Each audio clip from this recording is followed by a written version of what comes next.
The Migsbrier personality test.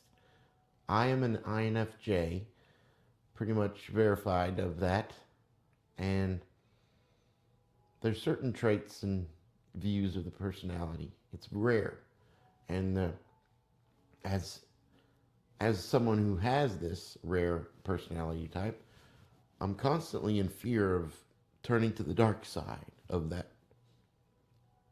And I think because of the capacity and the ability of being having empathy for others, it's not something that will be very common for an INFJ to to become a bad person. Now they could be misguided in their efforts with their certain personality traits and abilities that they have to justify doing some bad things to I don't know, create some sort of outcome that they think it, like no villain thinks they're the bad guy. Most of the time, they're just doing what they think is right, and that's usually what the truth is. Like I don't think that there's really many people who would just become evil for the sake of being evil with like some kind of sociopathic craziness of doing evil for evil's sake.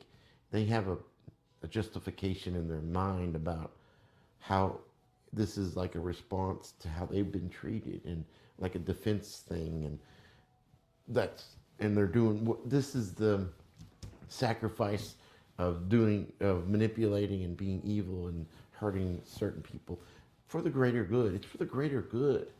So there's some kind of like logic in the mind of somebody like that, I suppose. And INFJ has this intuitive, like I'll just speak from my own experience. I can tell, I could tell, I could read people without much input, without much communication with them. I can just know, I can pick up on things. That's the intuition part, I guess. And then in I'm always in fear that people will think that I'm being manipulative in some sort of fashion.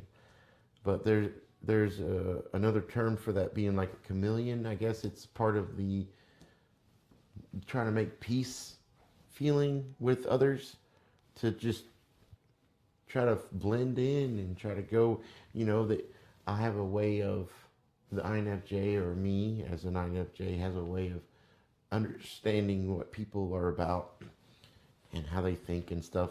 And we just kind of go with the more peaceful option of not stepping on the eggshells and triggers that I can see very clearly after a few moments of interaction with somebody. And sometimes, I guess, if I don't like somebody, I'm going to step on them eggshells. I'm going to upset you. So a narcissist would think, if when a narcissist is interacting with an INFJ, they think, wow, they really understand me. And wow, they seem to admire me.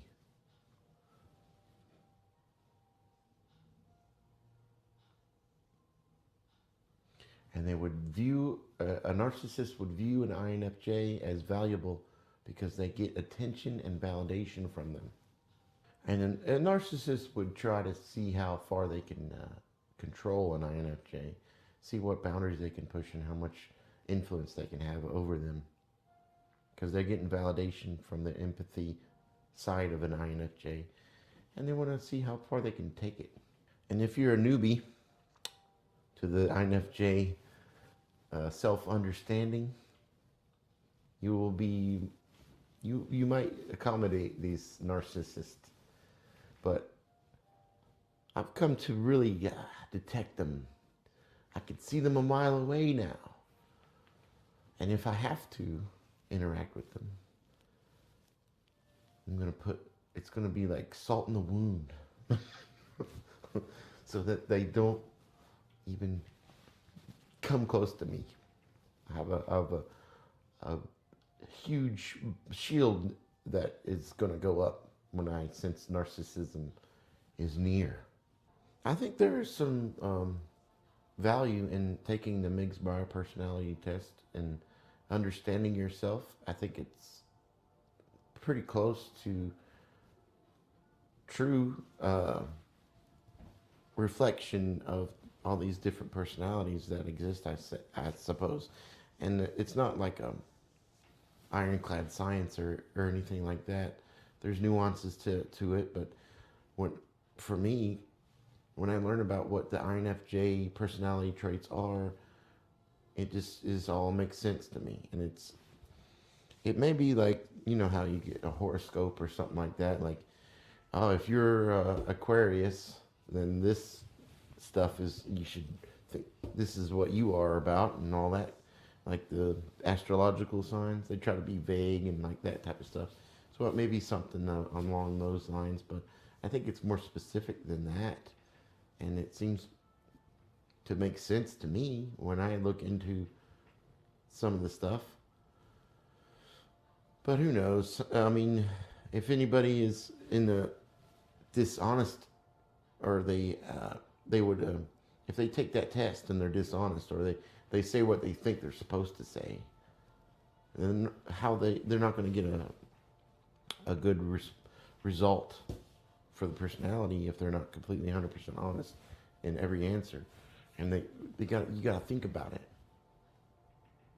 you know, because sometimes there might be personality types that initially want to answer the question as the societal norm of what you should think or what have you. And most of them, they're not going to put you in a spot of moral dilemmas. It's more like preference, that type of stuff. And I think there's a dark side and a like a light side. As a Star Wars fan, dark and light of each personality. You can go into the dark mode or the light mode. And of course, anybody who goes into the dark mode doesn't really believe that's what they're doing. It's just a survival mechanism, and they may be in a dark world, in a dark place, and are surrounded by darkness, and they have to be part of that as a response in a survival instinct type of way. That's what I think about it, I guess. Who knows? But anyway.